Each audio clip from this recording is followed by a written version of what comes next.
Welcome back to the Secondary Science Simplified podcast, and I'm excited to kind of continue in this. Honestly, it's like a semi-random series I've just been really thinking about doing for a long time, and it's this idea of like things I've learned from being a parent and how they would affect me as a teacher, things that I feel like would transfer from parenting to teaching, or ways that I've been changed and I've rethought teaching entirely in my life as a teacher because of becoming a parent. And so last week, I kicked this off with episode 133, talking about using refrains.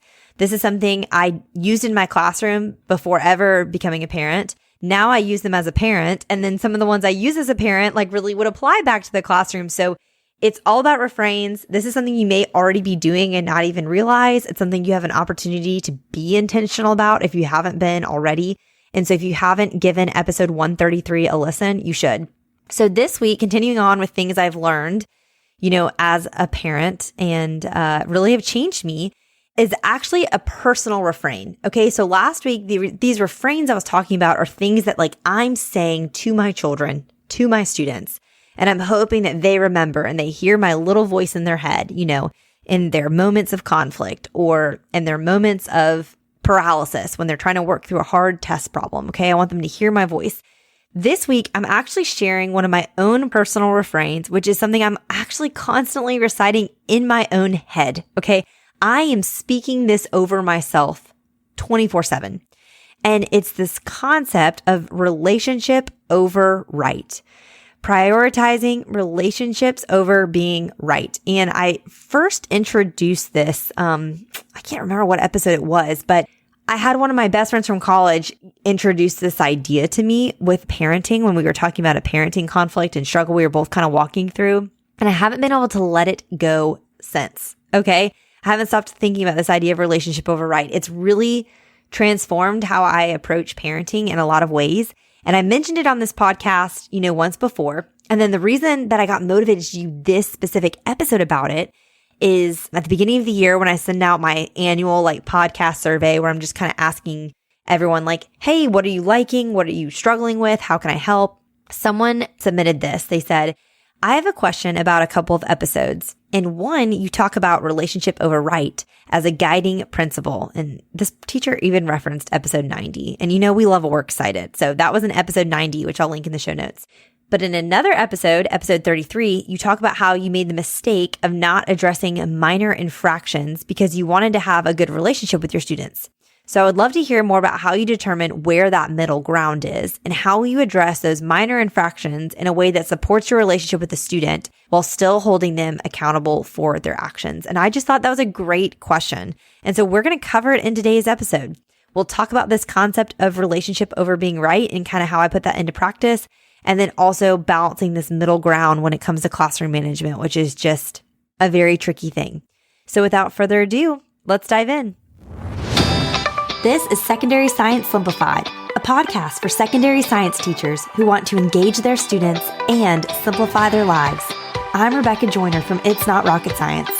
As a high school science teacher turned curriculum writer, I am passionate about helping other science teachers love their jobs, serve their students, and do it all in only 40 hours a week. Are you ready to rock the time you spend in your classroom and actually have a life outside of it? You are in the right place, teacher friend. Let's get to today's episode.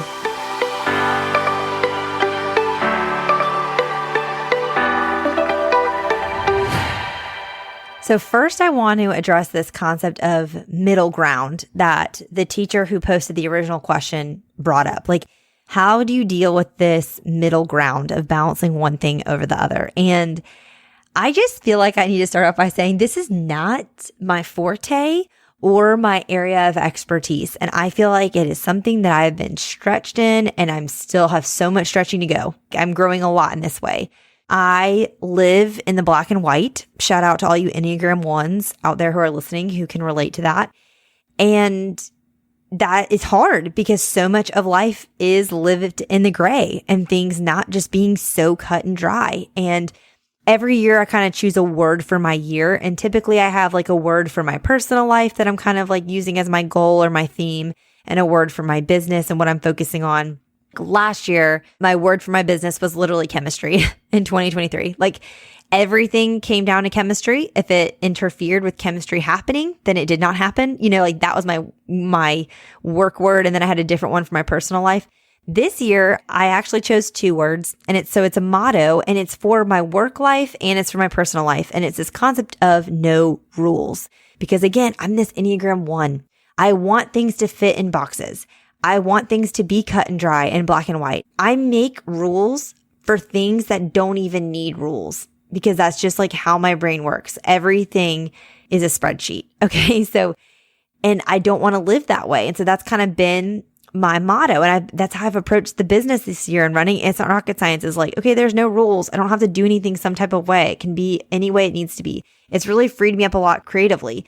And I would also say too, if I'm perfectly honest with y'all, I'm learning a lot in therapy about like living in tension and not always like checking everything off the to-do list or not always being able to categorize everything into 2 or 3 or 4 categories. Some things are uncategorizable. Like some things just are gray and there's that tension. And so I tell you this because I struggle living in the middle and I'm trying really hard to do it. It's actually my priority this year is to push myself to live in that middle ground. So I just want to tell you that I'm not an expert at this, but I'm going to do my best to answer your question because that's what I'm here to do. So let's talk about this. Let's talk about first this idea of relationship over being right and how this played out in my parenting. So if you're not a parent, I know you may want to skip over, but I do feel like this context would be helpful because I first started using this concept as a parent and then started thinking this would really apply to the classroom. So first, I feel like your firstborn child, God bless them, you don't know what you're doing. And they're your very first experiment. And you only have as many trials as you do children. So it's not like you're even getting a lot of trials here. So the data is dodgy at best. And we're really just winging this thing. And I see that so much in how we create firstborns to have these firstborn traits that are so characteristic of them. Like I have created my firstborn child to be who he is by me not knowing what's going on and me like figuring it out and making up the rules as I go and him knowing it. And so him always wanting to argue with me about the rules. Like he loves to argue. We always say like he would make a great lawyer one day, he will remember verbatim what you said and he will manipulate even the smallest word. It's actually been great for me and very humbling. I've really learned to think about what I say more because I know that anything I say can and will be held against me, okay? In a court of law, that is, presiding judge is my 6-year-old, okay? And this is hard for me because sometimes I can engage in these dialogues with him, dare I say arguments, where I'm so annoyed and I just want to be like, I'm the adult here and you're wrong and I'm right. And it sounds so petty, even just confessing this to you. But I'm just going to be perfectly honest. Like I get into these power struggles with my children and it's not worth it. It is not worth it. Preserving the relationship is more important than me being right in this instance and me proving to you that I did not actually say that. You're just manipulating me. Or I've like literally told my husband like our 6-year-old gaslights me. But it's true. And like even thinking about being right about time. Like I am a very timely person. I hate making people wait. I'm basically never late. And children make that very difficult to uphold that standard. And sometimes I have sacrificed my relationship with my children for the sake of being right on time. And that's not worth it. I should be 5 minutes late if it means I don't have to snap at my kids or I don't have to rush them unnecessarily or yell at them because I've had to tell them 17 times to go put their socks and shoes on. I can prioritize caring for them as a human over being right and being on time. And so those are just 2 examples of ways that this has kind of been playing out, but it's really been a mental thing for me of in a moment of conflict or tension or rushing because I really hate being rushed. And it feels like as a parent, we're always rushing around. I don't know how to combat that. If you have tips, DM me and let me know. But taking a breath and being like, okay, I'm going to love this person more than I love being right or being in charge or whatever it is. And it doesn't mean I just let them stomp all over me. I don't have that kind of personality at all. I really have to be steamrolled if I'm going to be trampled in any way. But I really feel like it's taking a breath and caring and seeing, again, going back to last episode, seeing them and not caring about how I am seen or how I come out in front of my kids, but like really seeing them as an individual person. So that's kind of how this all started. And then the more I thought about it, I was like, this is funny. Like I really feel like this is something I try to do in the classroom a lot. Wasn't very good at it, but I did try, and it applies so well. So I think thinking about this concept of relationship over being right and thinking about the teacher's qualm that was at the start of the episode of how do I balance this? Like with these minor infractions, do I just skip over them? You've told me not to skip over them. So I would say beginning of the year priority. Let me give you some context. The episode referenced by that teacher, episode 33, is, mistakes to make sure you don't make at the beginning of the year. Just things, don't do these 5 things or whatever the number is, because then it'll make the rest of your year so much harder.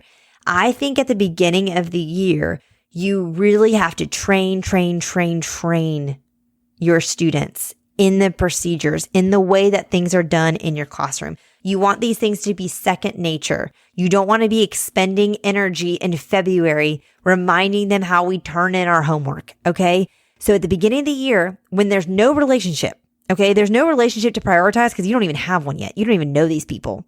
You will prioritize training. We want to be proactive so that later we don't have to be reactive. Now, we're going to be training this, and it's going to be very non-emotional. Why? Because this isn't about you, and you shouldn't take any of it personally. They don't even know you at the beginning of the year. So anything that they do that feels like a personal offense, don't take it. Don't take it at all. It cannot possibly be personal because they don't even know you. So that's where I just want you to be super calm, super level-headed. You are just continually making clear the expectations and reinforcing the consequences over and over and over again. You're being so consistent at the beginning of the year. That is your priority at the beginning of the year. You will maybe come off as nitpicky. You're going to address every minor infraction. You're going to do it calmly. It's not going to be personal. You're just going to be like, oh, hey, just a reminder, that's not how we do things in here. And you'll acknowledge, I know every teacher does it different, but like, hey, in here, we do things X, Y, Z. Or I always tell my kids in my house, hey, in our house, we don't say words like stupid, okay? Or we don't call names ever, period, end of story. So things are different here. It's this is very black and white. We're just going to be very clear, non-emotional about it. That's your beginning of the year goals. Again, you have to do this at the beginning of the year so you can be proactive so that later you're not reactive. Now, as the year goes on, you're going to be developing a relationship with these students. You're going to start to know them more personally. You will start being more comfortable with them. They will start being more comfortable with you. Conflicts will start arising because they're not going to be on that beginning of the year trying to make a good impression behavior, how some of them will. And this is where we start to enter that middle ground of like, okay, maybe now we're going to yield more to prioritizing the relationship over being right. Now that I know this person and I know that if I correct this one thing, it's going to just absolutely send them off the rails. That's where we start knowing them better and knowing how to handle it better and knowing like, hey, maybe this is one of the times I should let it go. And so that's kind of the lens with which I want to answer your question. Okay, so the original question, in the moment, how do I handle these minor infractions without compromising relationship? I think in the beginning, like I said, you don't have a relationship. So we're just going to address, super black and white, not emotional. It's not personal. I'm just teaching you how things are done in my home, in my classroom, whatever it is. As time goes on, I think it's so important. Don't be petty.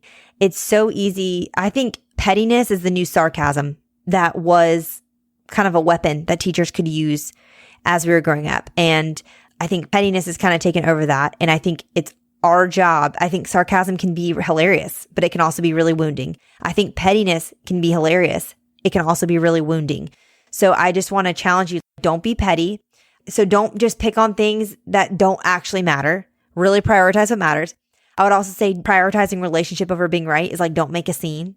I have a very outgoing personality and a lot of showmanship, I would say, in the classroom. I do a lot of performing, I feel like, in the classroom. I am like my most outgoing, loud, boisterous self. And that's a lot coming from someone who is an introvert. I recharge alone, but I can show up and show out when it comes to it. My personality is on display. As my mom would say, you could tell that I went to art school when I'm teaching. But I think prioritizing relationship over being right is like not making it a whole big thing. It can be a small thing. I think it's not calling someone out in front of everyone else, not calling something out that doesn't need to be called out. Is it something you could just address later and not in the moment? I understand that some things need to be addressed in front of everyone because it needs to be a teaching moment of like, whoa, let's just like rewind. Let me give you another chance to say that again and remind you before you do that we don't speak to each other that way in here. Now, would you like another chance to say that again? That's a way you're offering grace, but you're still prioritizing, we're going to treat each other rightly. But I think a lot of times too, if it doesn't need to be addressed in front of everyone, if it doesn't need to be a teachable moment, this is something I would just put in your back pocket. And then when the bell rings, you grab Grayson by the elbow and you pull him to the side as people are finding out and just be like, hey, I just kind of want to address this rude comment you said, or, when you kind of made a scene, in the middle of the lab, or, when you were combative with me about your late points. That's not how we handle it in the classroom. You know the procedure of how we deal with late work. You can come talk to me after school. You can come talk to me during tutoring. I don't want this to create a conflict between us. So another refrain I use in parenting is, I do not want this to come between us, whatever this conflict is. So like, what can we do to make it right? What can I do to make it right? Is there a way that I wasn't clear about the expectation? And I think just addressing it in that privacy of a moment. So I think in practicality, because I want to leave this practical for you guys, the beginning of the year, we're teaching them how to do it right because they don't know. They've never been in your classroom. They don't know you. We're taking nothing personally because again, they don't know you. You don't know them. As time goes on, then we build those relationships. Then we're going to start really prioritizing being the relationship over being right. We're not going to call out every single little thing unless we feel like we need to. If we need to address something, we're going to do it in private if we can after the fact.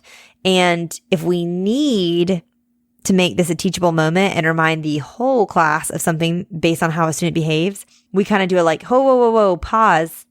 Let me remind you of the way we do things in this class or the way we talk to each other or the procedure we have. And then I want you to take a deep breath with me. Okay, I'm going to give you a chance to say that again. I'm going to act like I never heard what you just said. Try again. And then from there, you can decide, okay, now we have to have a consequence or whatever. But I think really making it it's not about being right. Like, it's not just you out there, being a dictator. Like, and even in the beginning of the year, maybe you can give them some context for why you do the things that you do so they can understand the why. That's the beauty about teaching high schoolers, which I love, is like we can really explain why we do things. A lot of times with my 2-year-old, he doesn't understand the reason. So like, I just got to drill, train. It's hard, but we have that privilege with teaching high schoolers. And so you can kind of give them context for that too. So I hope that helps. Again, this is a personal refrain of mine in my own head. If you have something like that you say to yourself a lot, like relationship over right or something you're constantly reminding yourself, I would love to hear it. So DM me and let me know. And I would love it if you are a parent and being a parent has changed who you are as a teacher. I would love it if you left a review. I would love to hear from you and how that's impacted you as a teacher. I had the privilege of going back to the last school I taught at to watch one of our beloved babysitters a few weeks ago playing a soccer game and then a couple other students playing a baseball game, old students playing a baseball game. And I was so nostalgic. And I'm going to be honest, y'all, I missed being in the classroom more than I ever have before in the last 6 years. And I'm starting to brainstorm now, like maybe I do go back part-time and just kind of slow down the business and maybe go back less podcast episodes, less curriculum writing so I can go back to teaching because I miss it because I just think I would do things so differently now because parenting has changed me. So if parenting has changed you as a teacher, I would love to hear it. DM me, leave a review, tell me about it. And I will link anything that I mentioned in the show notes at itsnotrocketscienceclassroom.com/episode 134, and you can check it out there. All right, teacher friends, that wraps up today's episode. If you're looking for an easy way to start simplifying your life as a secondary science teacher, head to itsnotrocketscienceclassroom.com/challenge to grab your classroom reset challenge. And guess what? It's totally free. Thanks so much for tuning in, and I'll see you here next week. Until then, I'll be rooting for you, teacher friend.